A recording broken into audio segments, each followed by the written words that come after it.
What's up, guys? Most of you guys know me, but some of you might not. I'm Jay Cox. I don't normally do these kind of videos, so I just thought this was really cool. I wanted to show it to you guys. For a little bit of background for you, those of you who don't know me, I am a West Virginia master beekeeper, and I am a peer mentor with the Appalachian Beekeeping Collective and also Hives for Heroes. So I mentor beekeepers and do beekeeping education. So this video is going to be about beekeeping education, and I just want to do this product review of these really awesome products that I use regularly for education, and I got a new one that I'm going to enjoy showing you guys. So I'm going to show you guys what I got. So to start off, I want to show you these 3D printed models, and this is Aperture Apiary that makes these.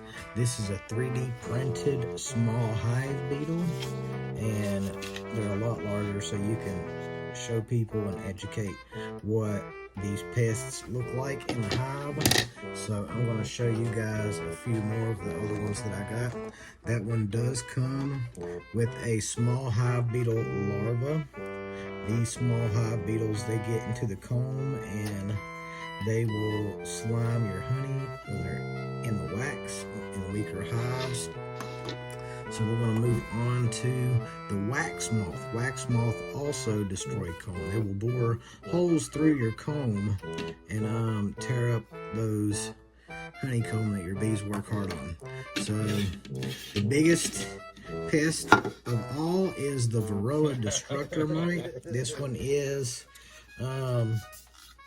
comparable to human size. If a bee was the size of a human, this is how big a Varroa mite would be in comparison to humans. So that one's pretty cool. That was the first one that I got. And next we have the Tropilelaps mite.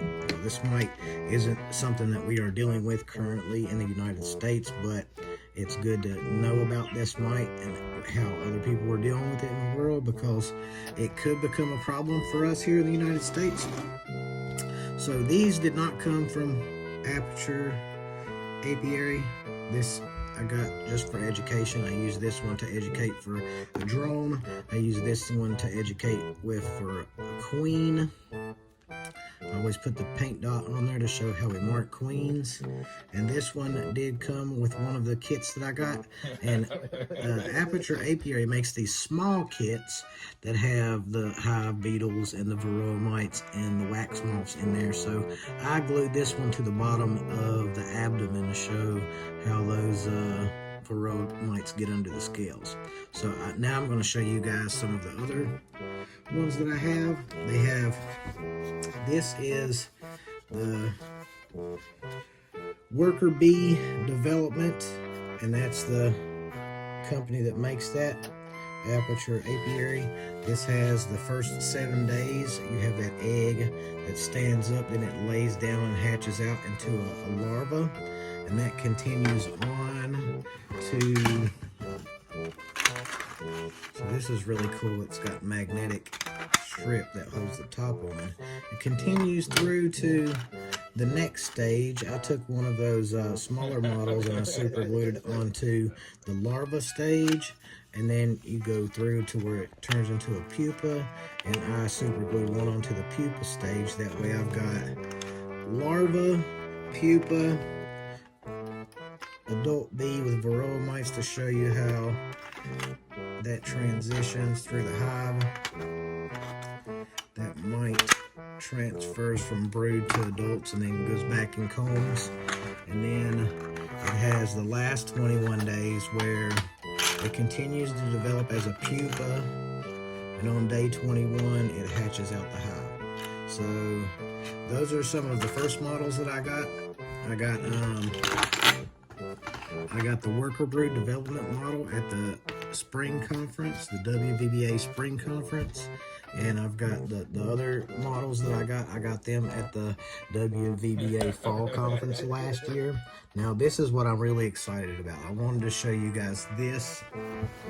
This is an educational hive that comes with some frames inside that have 3D printed information on them. I think Bearsville Bees makes these boxes for Aperture Apiary. Got his logo on the inside.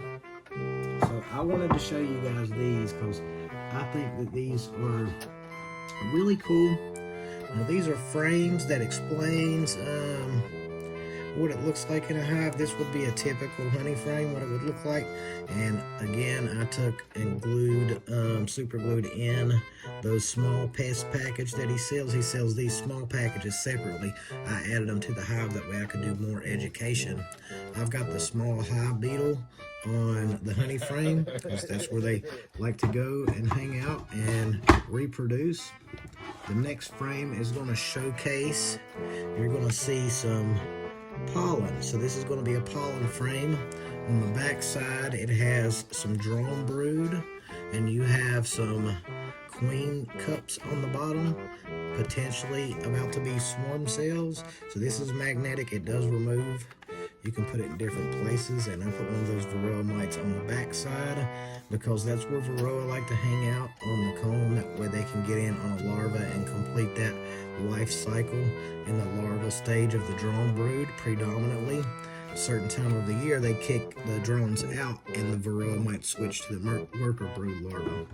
So I'm going to show you what that looks like. And normally when you have that pollen frame, it's going to be next to your brood frame. So that's what we're going to see here. We see a brood frame. We've got some pollen in there. We've got eggs. We've got all stages of larva. And we have the pupal stage, the capped worker brood pupal stage. I super glued that varroa mite in. And if you look here, we've got some swarm cells on the bottom. That's a cap swarm cell. We have a potential swarm cell here. We also have some of the curved down super seizure or emergency cells that they'll draw right off the comb from a worker if something happens. This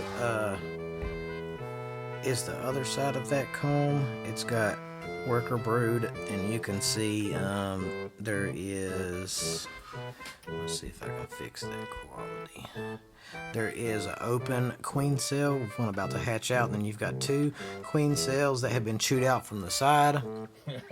That's indicative of having more than one queen hatch out.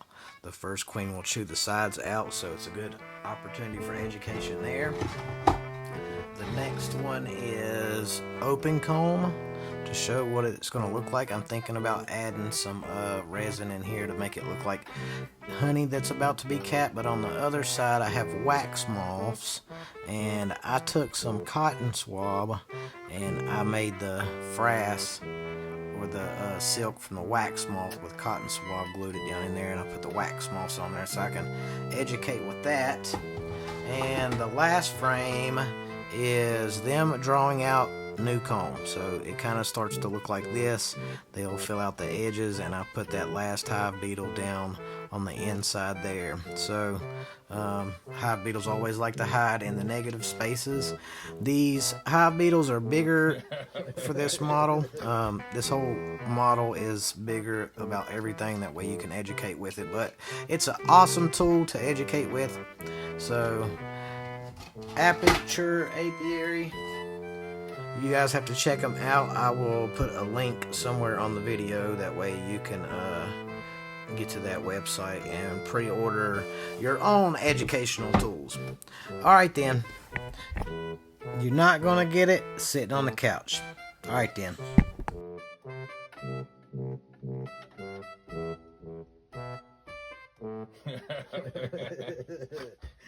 I'm like, I was trying to think of